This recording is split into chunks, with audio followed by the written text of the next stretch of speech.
The GROW model is a simple process for coaching, because as a leader, you'll want to mentor your team members so that they can be their best. In this video, you'll play Kim's mentor to learn how it works. Now think about a time when you've planned a simple journey somewhere. The first thing you probably settled on is where you need to go to, your goal.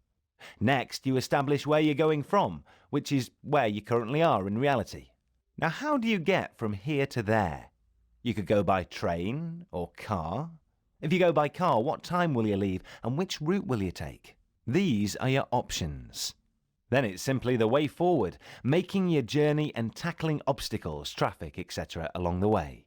These 4 words create the acronym GROW. Goal, what do you want? Reality, what is happening right now? Options, what could you do? Way forward, what will you do?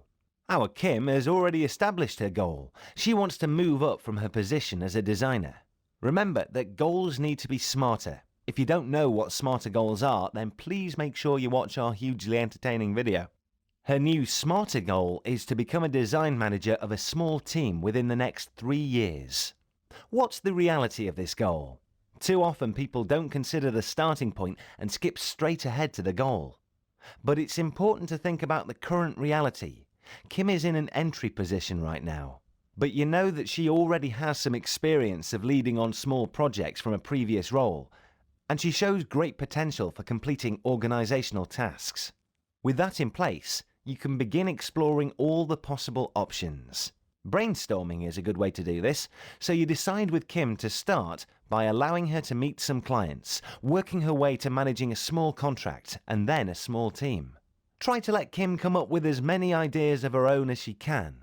You don't want to be making decisions for her, you just want to support and help her on the right path. So what's the way forward? It's all very well coming up with a goal and exploring the options, but it's not enough without definite steps in place to help people get there.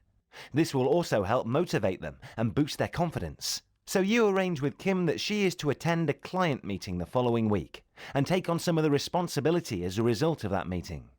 If she performs well and continues to do well in her current role, you'll look to giving her higher-end tasks with more responsibility. You arrange to meet again to review this in a month's time. GROW is literally a way to coach your people to grow in themselves. It's a simple 4-part plan, which will also help ensure you have another tool to help you become a great leader.